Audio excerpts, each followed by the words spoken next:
Anyway, no, here's the movie that sums up movies at the moment for me. I want you to come with me because I guarantee the majority won't have seen this film. Incredible film, but you won't have seen it, right? The film came out last year. It was called 2012, right? Now, how many of you haven't seen 2012?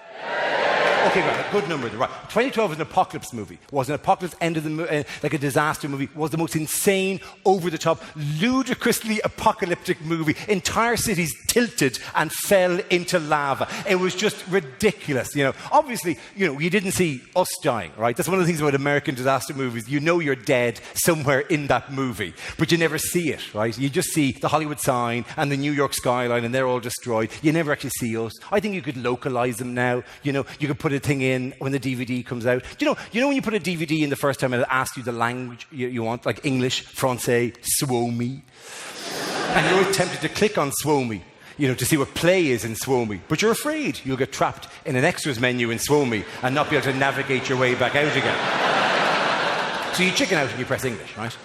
They could do that. You could say, I'm watching it in scroll, London, right? And then you'd forget about it. But an hour and a half later, there'd just be a scene where a bloke runs in and goes, Trafalgar Square is fucked! And then runs out again.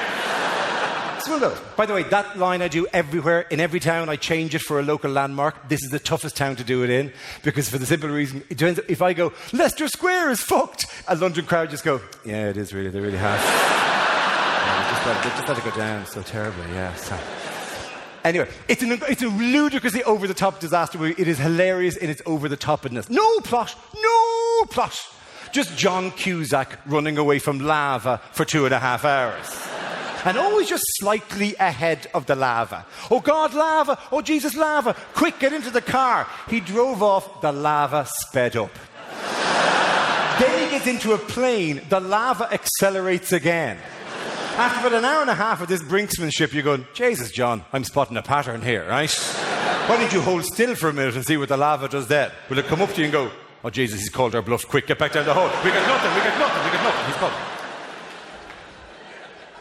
It's the most ludicrous. They destroy everything, and it's all on the screen, and you're going, oh, my God, if you destroyed everything, there must be a reason. There must be you must have sat down with geologists or cosmologists or meteorologists to come up with some justification for the greatest apocalypse that we've ever seen. No.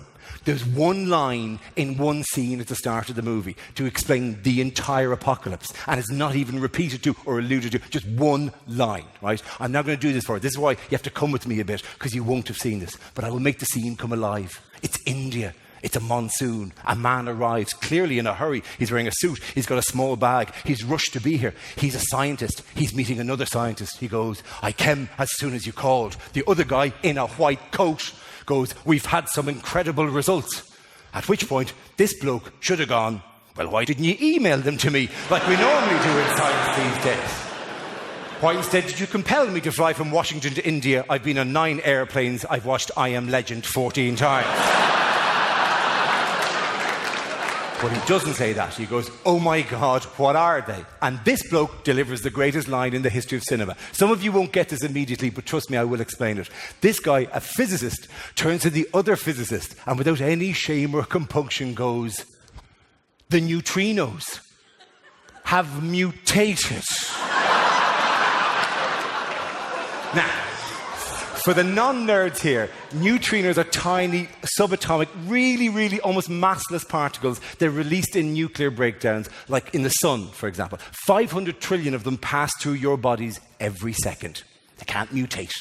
Their structure is fundamental to the structure of the universe, right? They can't just change.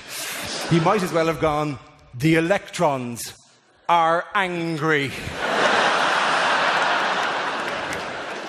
Or the light from the sun, it's gone off.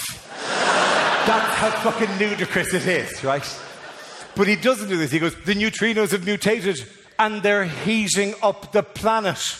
At which point, this bloke should have gone, what the fuck are you saying? What the shit physicist are you? What crappy Calcutta University spat you out with a fucking degree? Did you not ask one of the blokes to check your figures and he would have given you a slap in the chops and told you not to get some guy to fly from Washington in a monsoon with no change of underwear to tell him there's a fucking neutrino? You're a fucking idiot. He doesn't deliver this speech. Instead he goes, oh my God, and runs away from lava for 2.5 hours. And it's never mentioned again. This, the most incredible thing that's ever happened in the history of science, is never mentioned again. People don't even go when they're running away from the lava. Why? They don't even think to ask. They just run and scream and or die, right? Even at the end of the movie, and I know you're thinking, end of the movie, spoiler alert. I can't spoil it.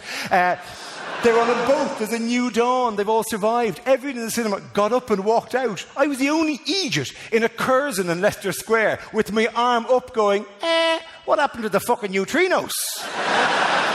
A week ago they had mutated and were heating up the planet. How did that change all of a sudden? That was the most amazing thing to have happened in physics. Did it happen twice in 8 days?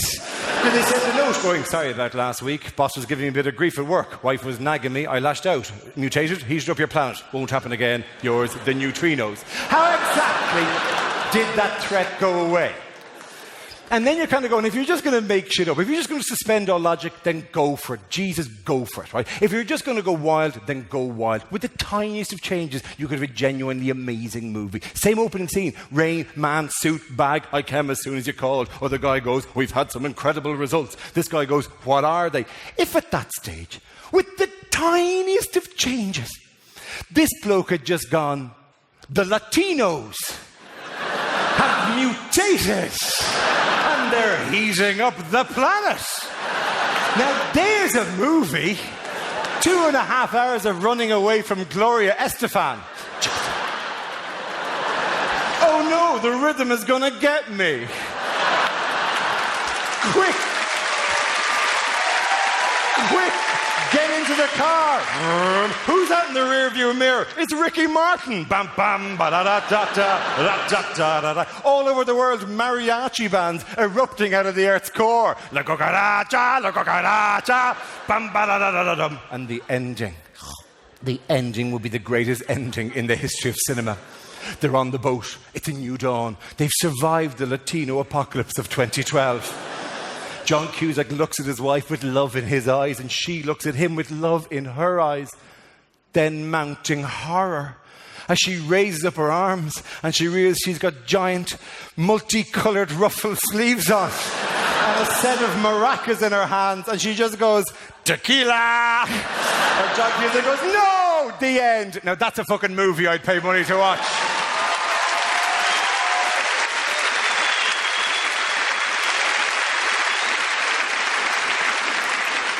It's been a pleasure to talk to you. I'm Dara Ó Briain. Thank you very much. Good night. Goodbye. Good luck to see you again. You're very kind.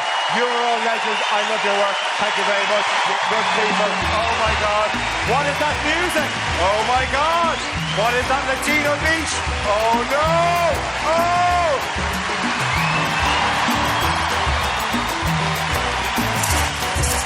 Oh, building up to the big finale. Here comes the big finale. Oh, tequila! Thank you very much, ladies and gentlemen. You'll be fantastic. Good night. Bye-bye. Thank you very much, ladies and gentlemen. Good night.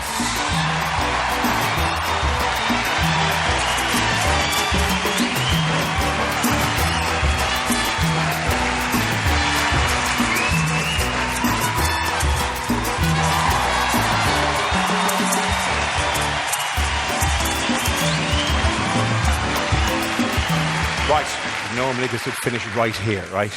Normally it would finish right here. However, I've been doing the show 120 times. Let me just get a glass of water, because this is a bit, by the way, that nobody else gets.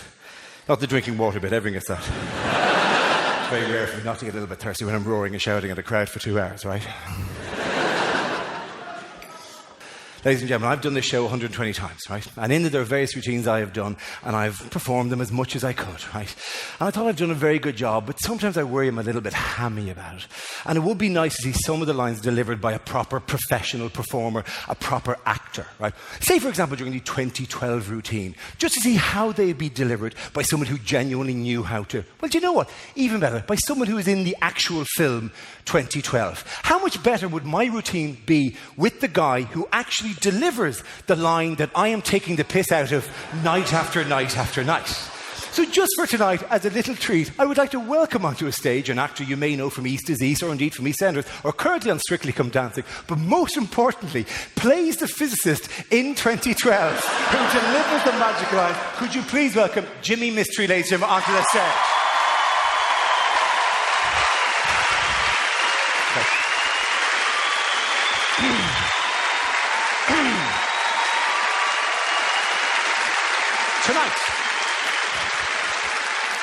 For one night only, myself and Jimmy will now recreate that routine and all of its important moments. Picture the scene. It's Calcutta, it's India, it's a rainy day. A man arrives in a suit with a bag. He is a scientist. He has travelled great distances in a hurry to be here. He is meeting another scientist. He goes, I came as soon as you called. The other man says, we've had some incredible results.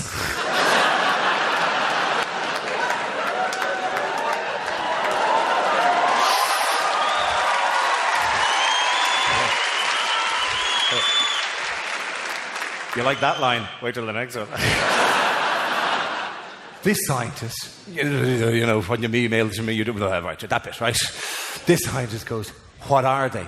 And then this guy, without shame or compunction, this physicist turns to the other physicist and says, the neutrinos have mutated.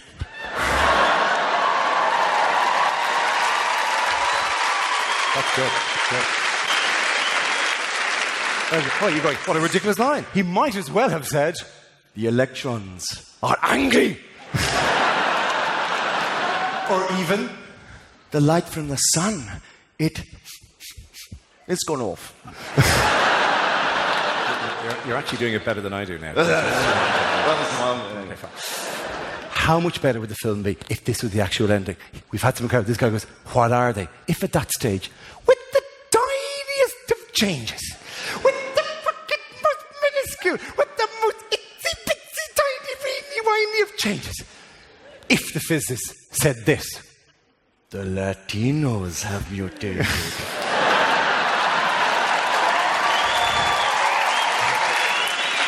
And they are heating up the planet!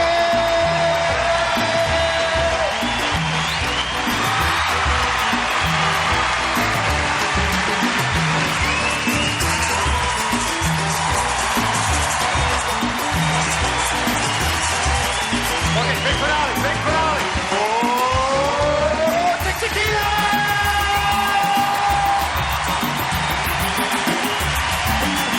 You're fucking legend. Jimmy Mitchell, that's right.